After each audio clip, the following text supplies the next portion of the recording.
My name is Kara Marquette, and I'm 29. I work in cybersecurity incident response for a fintech company in San Francisco, one of those jobs where everything is boring until it suddenly isn't, and then it's a fire alarm that screams for 12 straight hours. When a breach hits, I'm the person who gets called in to figure out what happened, how bad it is, and how to stop it from happening again. I write reports that people ignore until the exact moment they need someone to blame. Standard tech life. I've been doing it about 6 years. Started as a junior analyst, worked my way up to senior incident responder. It's intense when things go wrong, but there's a strange satisfaction in it too. Digital puzzles, patterns, cause and effect. A system collapses, I rebuild the map. And maybe that's why I'm not a drama person. I don't do chaos for entertainment. I don't like loud scenes where everyone's performing like they're auditioning for a role called main character. I prefer quiet evenings, a real meal cooked in my own kitchen, a hike that makes my lungs burn in the best way, and a movie where nobody talks over the dialogue. My apartment in the Mission is modest. 1 bedroom, decent kitchen, enough space for a proper home office. I've lived there 4 years. Paid off my student loans 2 years ago. I have a savings account that actually has savings in it. Not saying that to flex, just saying my life is stable. And apparently, that became the problem. Because my boyfriend, Asher Lane, 27, ended our relationship in a rooftop bar because his podcast friends decided I was limiting his growth. 2 years together, gone, because a group of women with ring lights and matching vocabulary decided I didn't fit the storyline. But the truth is, I think I'd been okay with the ending for months. I just didn't realize it until the moment he said the words out loud. Let me rewind. When I met Asher, he didn't feel like someone who needed an audience to breathe. He was a freelance social media manager back then. Not glamorous, not famous, just creative, thoughtful, present. The kind of man who would actually look at you when you spoke, then ask a question that proved he was listening, not just waiting for his turn to talk. Our first date was at this tiny Vietnamese restaurant in the Tenderloin, the kind of place where the menu is slightly sticky and the food is perfect anyway. We talked for 3 hours. Books, music, family stuff we never say out loud on first dates, but somehow we did. My parents divorced when I was 12. His were still together, but distant in that cold, polite way that feels worse than yelling. We bonded over that shared sense of being fine on the outside and complicated underneath.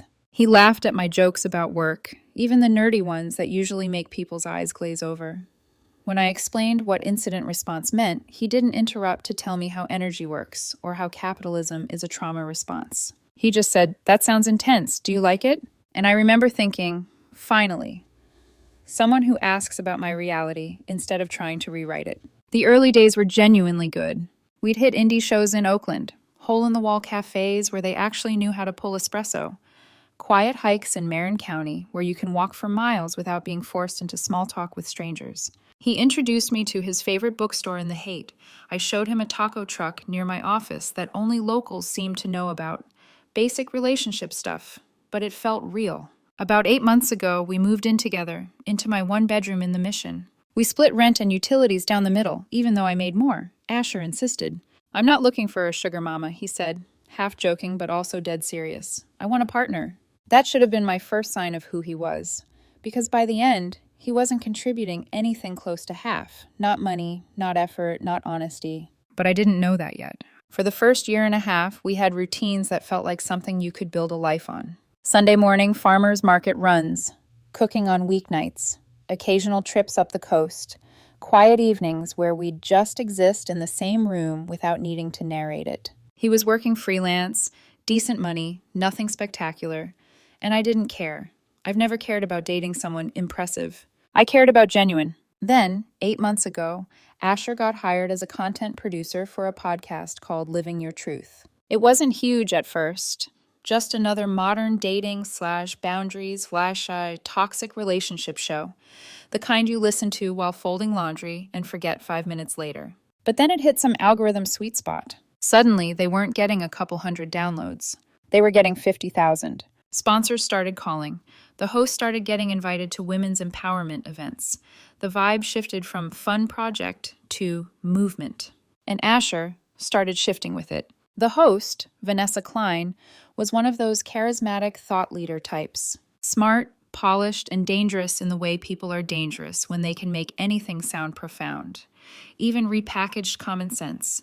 Even cruelty dressed up as clarity. Vanessa had that curated Instagram aesthetic, strategic vulnerability, perfectly staged, candid photos, captions that sounded like therapy notes, and an eyes too bright smile that never quite reached her face.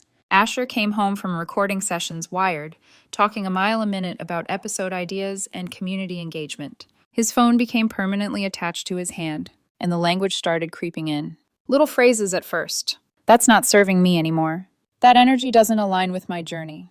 I'm claiming my authentic truth. At first, I tried to be supportive. I'm not anti-growth, I'm not anti-therapy, I'm not anti-boundaries. But there's a difference between growth and turning your personality into a motivational poster. There's a difference between having boundaries and using boundaries as a weapon to avoid being an adult. As the podcast got bigger, the content got uglier. Early episodes were actually thoughtful, navigating modern relationships, recognizing incompatibility, setting healthy limits. But as the audience grew, the show started manufacturing drama like it was a product they could package and sell. Every disagreement became abuse. Every awkward moment became gaslighting. Every man who wasn't performing emotional labor on command became toxic. Nuance disappeared, replaced by a black and white worldview where women were always victims and men were always villains, or worse, projects. And because Asher was the only man in their orbit who wasn't just a boyfriend cameo or a punchline, he became their favorite experiment. The friend group around the podcast was tight-knit and insufferable. Vanessa, the host. Lauren Pierce, the editor. Jessica Rowe, who worked in HR and spoke like she was perpetually delivering a performance review. Plus a rotating cast of other women who all lived in the Mission, or Soma, and talked like they'd swallowed the same glossary. I first met the full crew at a live podcast recording about 6 months ago. Asher wanted me there for support, which apparently meant sitting in a trendy co-working space in Soma, while 80 women in coordinated Pinterest outfits watched Vanessa talk about dating in your 30s like she was unveiling a new religion. The episode itself was fine. Vanessa was charismatic, knew how to work a crowd, had that theatrical rhythm where she'd pause and let the audience react like she'd just said something revolutionary. The advice was mostly basic, wrapped in empowerment language. But people ate it up. After the show, Vanessa came over to meet me. She smiled, wide, polished. But her eyes didn't soften. They scanned, up and down, like she was cataloging data for later use. So, she said, extending her hand, you're Kara. Asher talks about you constantly. Her handshake was firm in a way that felt deliberate, like she was trying to establish something. Dominance, hierarchy, ownership. Nice to meet you, I said. Great show. Because what else do you say? Vanessa tilted her head. What do you do? Cybersecurity incident response, I said. I help companies deal with breaches, data leaks, ransomware, that kind of thing. She made a face, a tiny nose wrinkle, like she'd smelled something off. So you're like corporate surveillance, but in a hoodie. The whole group laughed. Lauren, Jessica, the rotating cast.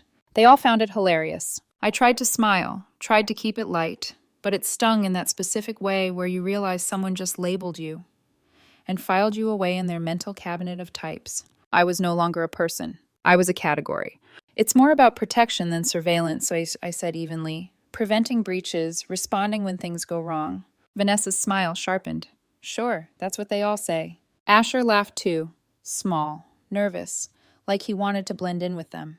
And a quiet little thought flickered in the back of my mind. He's choosing the room over me. I didn't have words for it yet, but I felt it. That night, they all went to an after-party at a bar in the Mission. Loud, crowded. Exactly the kind of scene I usually avoid. But Asher wanted me there, so I went. And for hours, I watched them do this ritual. A woman would tell a story about a man who did something neutral, and the group would immediately reframe it into something sinister. He suggested restaurants instead of asking where I wanted to go. Oh my God, control thing. He offered to pay for dinner. Debt dynamic. He asked what I was doing after work. Monitoring your activities. It was like watching people solve a mystery where they already knew who the murderer was. So every clue, no matter how small, became proof. I tried once to offer a different perspective. Maybe he was just trying to be helpful, I said. Some people plan because they're anxious, not because they're controlling.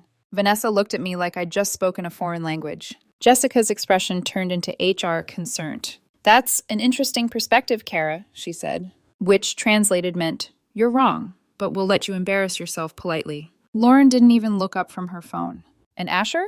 Asher didn't defend me. He just smiled too tightly and changed the subject. By the end of the night, I wasn't tired from the crowd. I was tired from being evaluated. Like every sentence I spoke was being weighed, measured, and found wanting.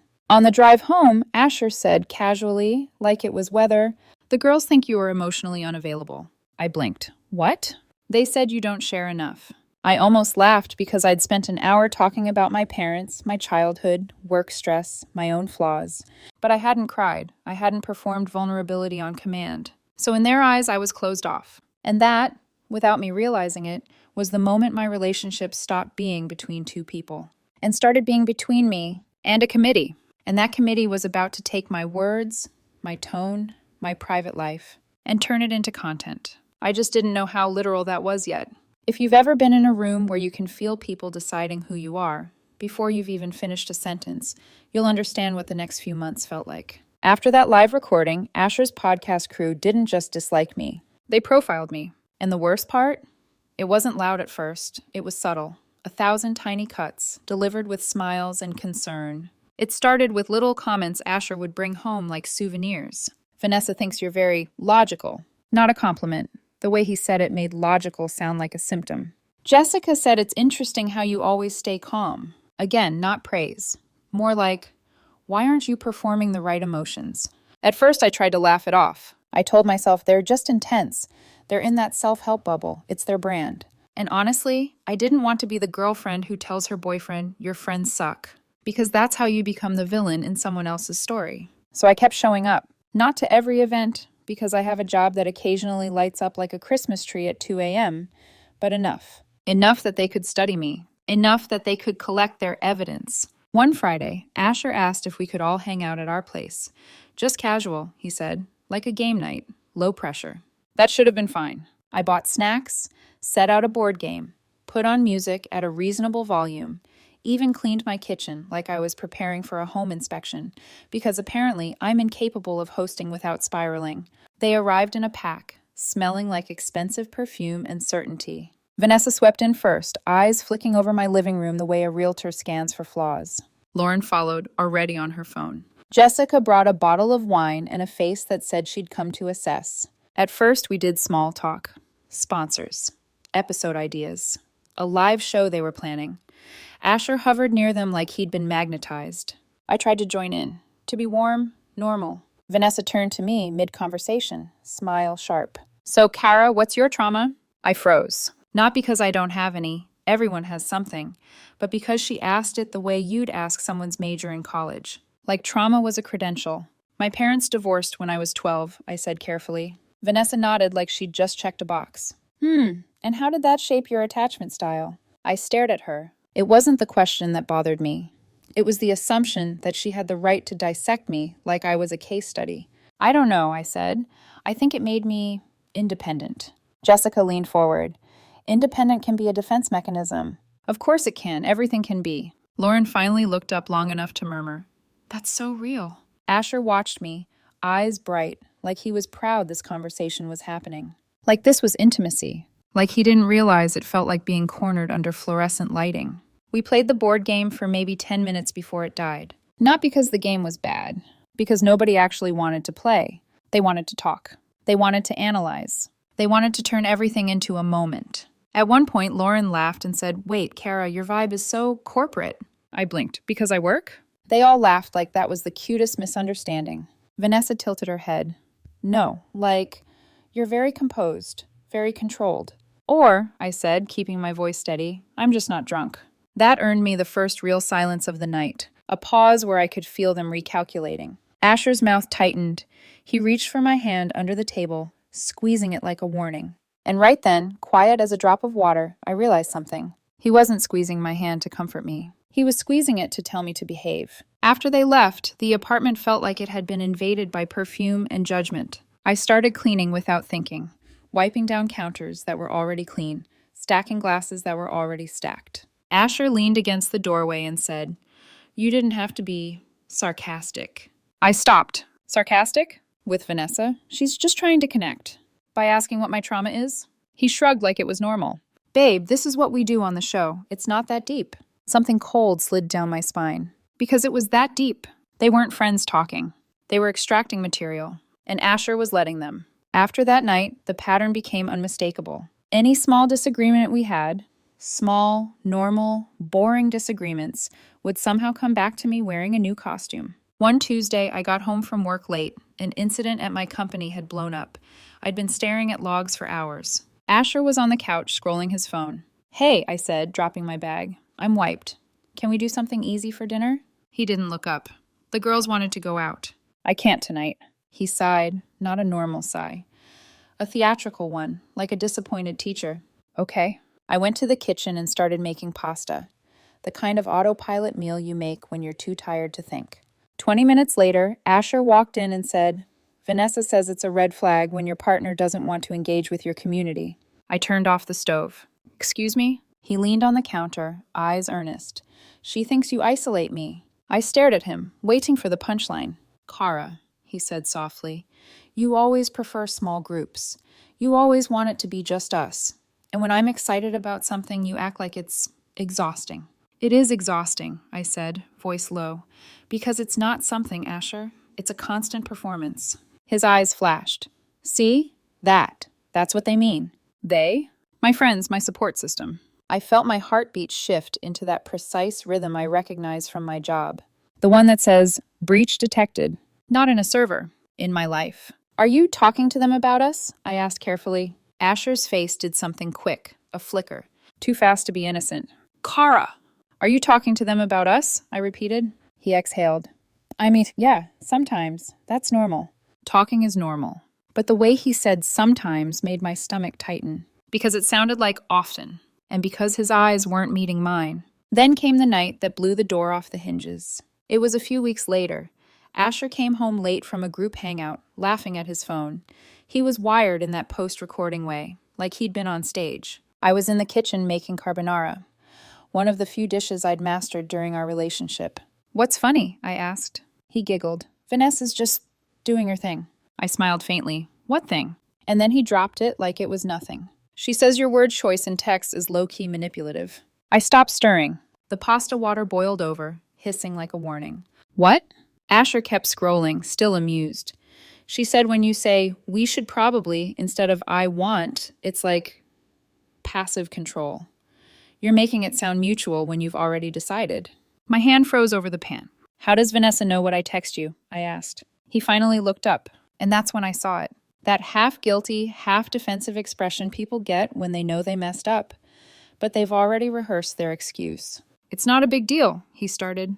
"Asher," I said, too calm, "how does Vanessa know what I text you?" He swallowed. "Sometimes, when you send me something, I'll screenshot it and share it with the group, just to get their perspective."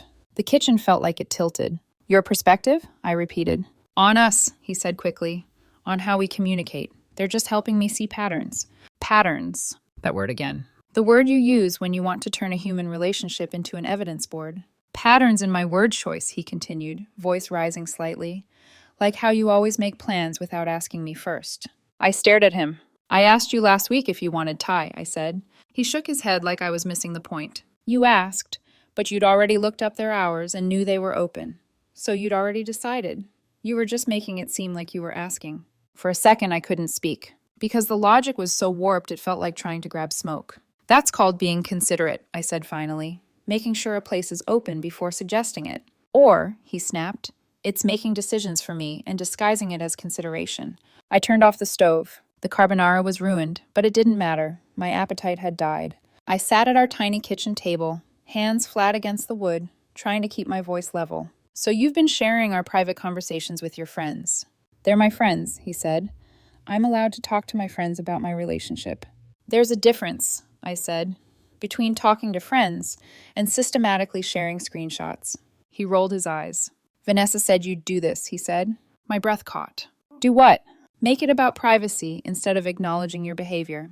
There it was, a prepackaged response. A script. It hit me like cold water. I wasn't arguing with Asher. I was arguing with Vanessa's voice wearing Asher's mouth. And suddenly, the apartment didn't feel like home. It felt like a room with hidden cameras. Later that night, Asher went to bed like nothing happened. Like he hadn't just admitted to violating me. Like he hadn't turned my words into group chat material. I stayed on the couch, staring at the dark TV screen where my reflection looked unfamiliar. At some point, I realized my hands were shaking. Not from anger, from something worse. The creeping understanding that I had been living inside a narrative I didn't consent to. That every text I'd sent, every joke, every check-in, might already be in the hands of women who had decided I was the villain. And in the silence, one thought kept repeating. If they're screenshotting my texts, what else are they sharing? I didn't sleep that night. I just lay there, listening to Asher's breathing and wondering how long I'd been sleeping next to a stranger. I woke up the next morning with that tight, buzzing feeling behind my eyes, the one I usually get when a breach alert hits before I've had coffee. Only this time the system that felt compromised was my own life. Asher had already left. Early sponsor meeting, according to the note he'd typed on his phone and left on the counter instead of writing by hand. The apartment was quiet in that hollow way that makes you aware of every sound, the fridge hum, the distant traffic, the echo of your own breathing. I stood there for a long moment, staring at the note. Sponsor meeting. Funny how that phrase had started to carry more weight than us. I made coffee and sat on the couch, trying to do what I always do when things spiral. Slow everything down. Identify facts. Separate assumptions from evidence. Fact. Asher had been sharing screenshots of our private messages. Fact. Those screenshots were being analyzed by a group of people who already disliked me. Fact. He believed their interpretation over my lived experience. That alone should have been enough. But I didn't yet know how deep it went. I was still staring into my mug when the glow caught my eye. Asher's iPad was on the coffee table. He'd left it there the night before. Normally it was locked, face down. This time it was face up. And lighting up! A notification pulsed softly against the dark screen. Vanessa, clip 3. Him saying, "We can do our own thing tonight." Classic isolation phrase. Using this for the episode on covert control. My brain snagged on one word. Clip. Not text, not message. Clip.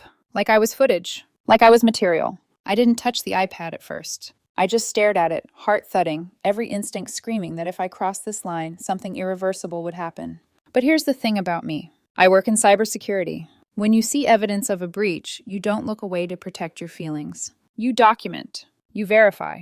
You assess damage. My hands were steady when I picked up the iPad. Asher and I had always shared passwords, another thing that apparently made this whole thing easier than either of us realized. The group chat opened instantly, and just like that, the floor dropped out from under me. It wasn't just a few screenshots. It was months. Months of my words, screenshotted, pasted, annotated. Entire threads dedicated to single sentences I'd sent. Me.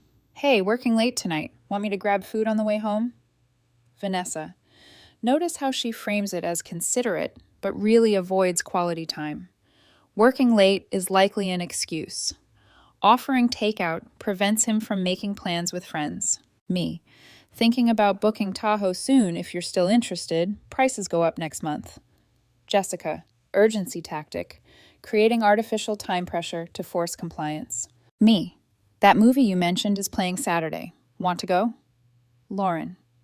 She's controlling the schedule again. Saturday is prime group hangout time. This feels intentional. I scrolled. My chest burned. There were voice memos too, snippets Asher had recorded, of me, laughing, talking, saying things I'd assumed were private, unremarkable, and photos. Photos of me at dinner, on the couch, mid-conversation, zoomed in, paused, analyzed. Lauren, look at her posture here, arms crossed, closed-off energy. Vanessa, exactly. Defensive body language. She's masking. Masking. Like being calm was deception. Like not crying on cue was manipulation. And the worst part? Asher was participating. Asher. Wow, I didn't even notice that pattern until you pointed it out. Asher. You're right. She always does this. Asher. I feel so seen right now. I had to put the iPad down. My hands were shaking too badly to keep scrolling. I stood up, paced once, then twice, my pulse roaring in my ears. This wasn't venting. This wasn't friends talking. This was a prosecution. They weren't reacting to my behavior. They were constructing a narrative. One where every normal interaction became proof of guilt. And Asher wasn't just allowing it. He was feeding it. I went back to the couch, forced myself to breathe, then did the most unromantic thing possible. I screenshotted everything. Every thread, every comment, every clip. Sent it all to my personal email. Labeled the folder automatically, without thinking. Incident, personal. Then I put the iPad back exactly where I'd found it, face down, like nothing had happened. I went to work in a haze, stared at my monitor while my brain replayed messages I'd sent over the past year, wondering which ones had already been stripped of context and turned into content. My boss, Jake, noticed before noon. He stopped by my desk, leaned against the partition. "You okay?" I hesitated. "Relationship stuff." He nodded. "Want to talk?" "Not yet." "Doors open." That was Jake. He knew when to push and when to step back. That night, I went to see Trevor, my old college roommate who lived in the Richmond. He opened the door in sweats, took one look at my face, and didn't joke. "Okay," he said. "What happened?" I showed him the screenshots. All of them. He scrolled in silence, jaw tightening with every swipe. "Kara," he said finally, "this is insane." "They think I'm controlling," I said, my voice sounding distant even to me. "They think you're being studied," he corrected. "There's a difference." That distinction hit hard. The next afternoon, Asher texted me. "Can you meet me tonight? We need to talk." There are few phrases in the English language that trigger dread faster than "we need to talk." The location followed a minute later. Sky Garden, a rooftop bar near where they recorded the podcast. Of course it was. I stared at the screen for a long moment, then replied, "Okay." I got there first, ordered water, chose a table near the edge where the city lights spread out beneath us like a performance backdrop. The place was full of influencer types photographing their drinks before touching them. Not my scene, but very much Asher's now. He arrived 10 minutes late. Wearing that black jacket he knew looked good on camera, hair done, confidence dialed up. He looked like someone about to deliver a monologue. He sat down, ordered a drink without asking if I wanted anything, then stared at me for a moment too long, like he was gathering courage or savoring the setup. "I've been thinking a lot," he said finally, "about us. About what I need, about what's healthy for me." I said nothing. He continued, slipping seamlessly into that polished, measured tone. "My friends have been really supportive through this process, helping me see things more clearly." There it was. They've helped me realize that some aspects of our dynamic aren't aligned with my growth. I tilted my head, such as. He blinked, clearly not expecting to be interrupted. "Well, your need for control. Give me an example." His mouth opened, closed. "You're always planning everything. I ask you constantly. You make decisions about our time. Name one." "Kara," he said, exasperated. "You're missing the point." "No," I said calmly. "I'm asking for it." He shifted in his seat. "You limit my ability to live authentically." I almost smiled. Not because it was funny, because it was rehearsed. "Do you actually want to break up with me?" I asked. "Or is this what they told you want?" His eyes flashed. "Don't patronize me." "Then speak like yourself." Silence stretched between us. Finally, his voice hardened. "My friends don't like you. They think you're limiting me, and I can't ignore that." There it was. The real reason, stripped of therapy language. 2 years of relationship reduced to group approval. Something inside me went very still. Clear, like the moment you finally identify the source of an infection. I nodded once. "Okay," he frowned. "Okay?" "Cool," I said, standing. "Then go join them." I walked to the bar, paid for both our drinks untouched, then turned. Across the rooftop, at a table positioned with a perfect view of us, sat Vanessa, Lauren, and Jessica. Front row seats. I walked over. "Evening, ladies," I said evenly. "Just wanted to thank you for the relationship advice, truly." Vanessa's smile faltered. Lauren looked down. Jessica suddenly found the city skyline fascinating. "You all take care," I added. Then I turned back to Asher. "Your things will be boxed up by tomorrow. Come get them whenever." I didn't raise my voice. Didn't cry. Didn't give them the scene they'd expected. I just left. And for the first time in months, the night air felt like relief. I didn't cry on the walk home. That surprised me. I'd expected something. Anger, grief, that cinematic collapse people talk about when relationships end. Instead, what I felt was light, like I'd been carrying a weight so long I'd stopped noticing it, and someone had finally taken it off my shoulders without asking. By the time I got back to my apartment, the decision was already made. I turned on every light. Not because I was afraid, but because I didn't want to sit in shadows anymore. I grabbed the stack of flattened cardboard boxes I kept in the closet for recycling and started assembling them on the living room floor, not angrily, methodically. One box for clothes, one for shoes, one for books, one for toiletries, one for random tech cords and chargers, one for the things that didn't fit neatly anywhere else. Asher's life inside my apartment had always been light, portable. That should have told me something, too. I packed carefully, folded his shirts, wrapped fragile items in old dish towels, labeled each box in clean block letters with a marker. There was no satisfaction in it, just closure. By midnight, his entire presence was contained in 6 boxes stacked neatly by the door. I sat on the couch afterwards, staring at them, waiting to feel something dramatic. Nothing came. At around 1 in the morning, I called Trevor. He answered on the second ring. "Hey." "It's over," I said. "Finally," he replied without hesitation. I laughed softly.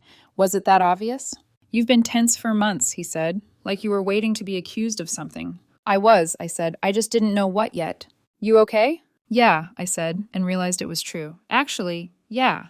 We talked for another hour, about nothing important, a new game he was playing, a camping trip we'd been half planning for years and never committing to.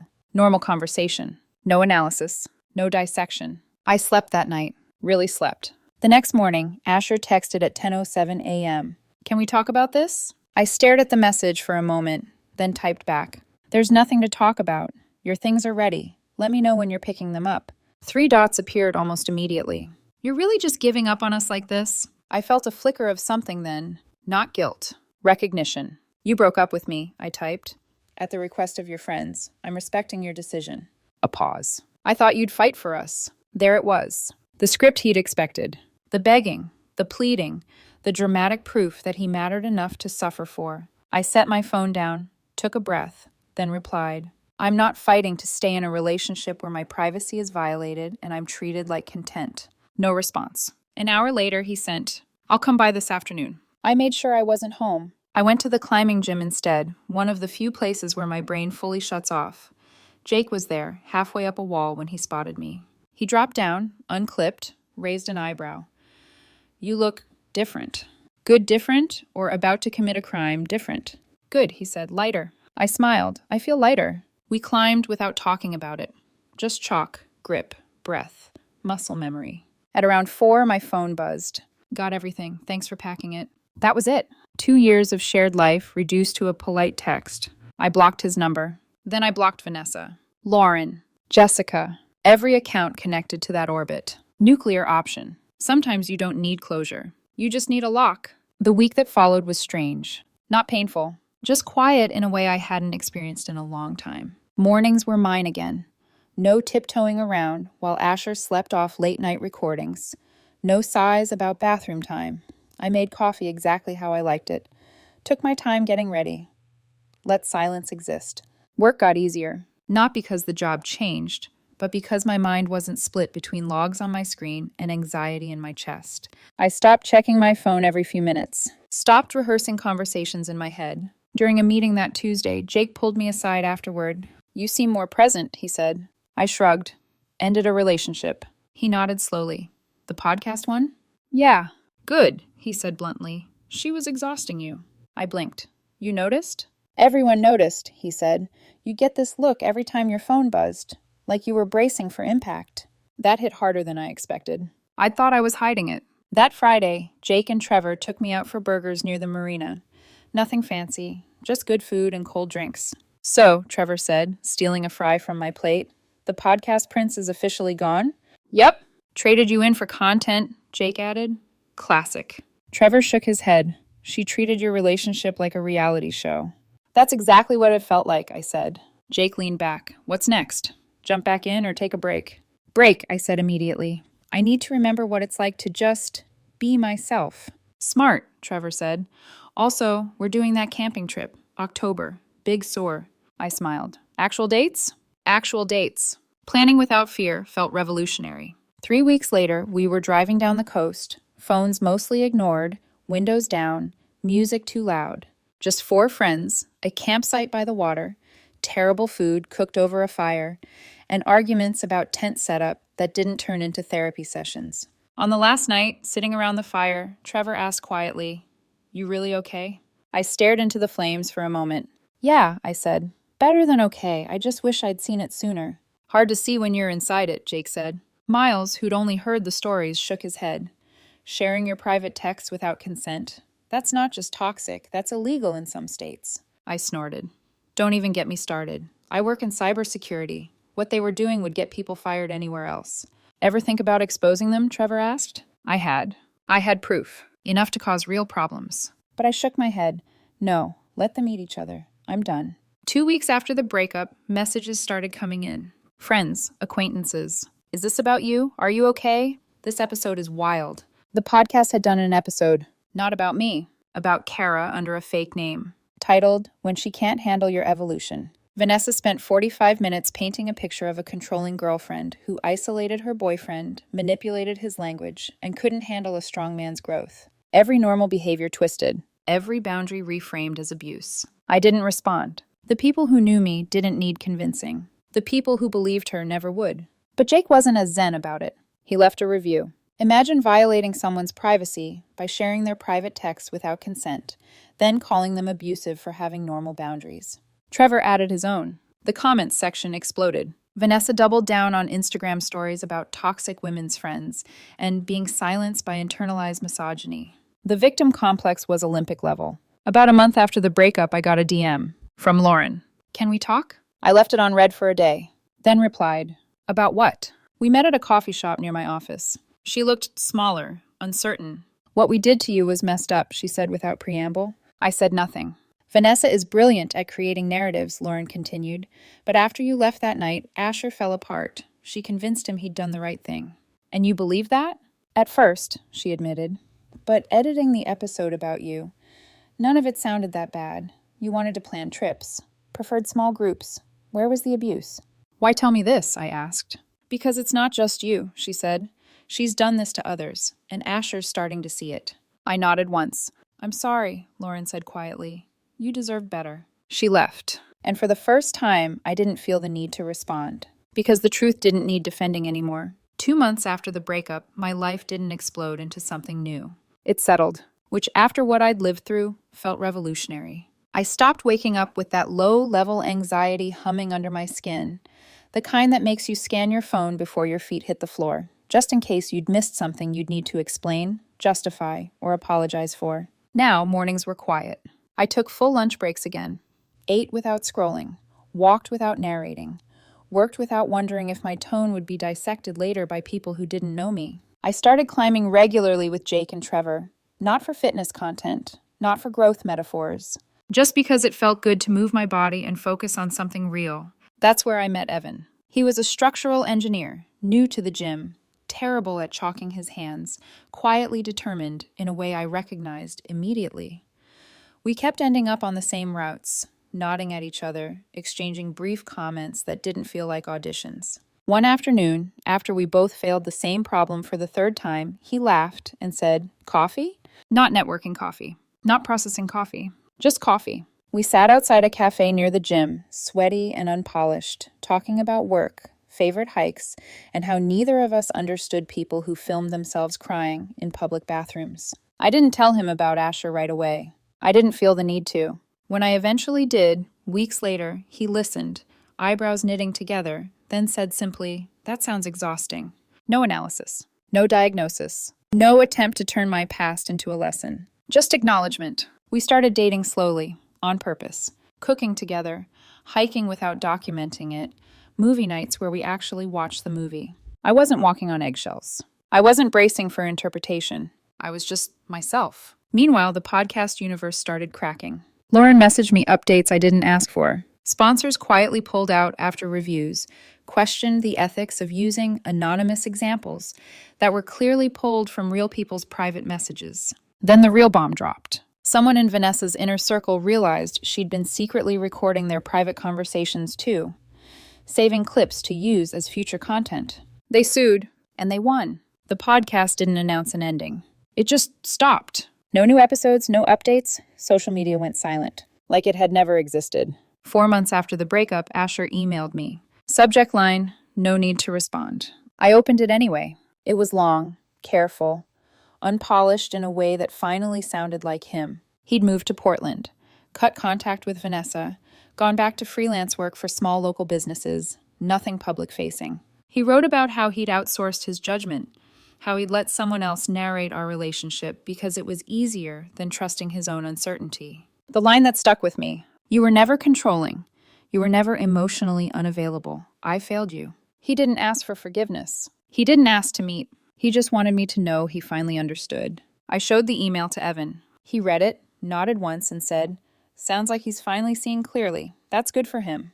No jealousy, no insecurity, no drama. I replied to Asher with 3 sentences.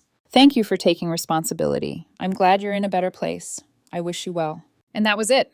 Door closed. No hard feelings. Just distance and peace. Last weekend, Evan and I drove down to Big Sur.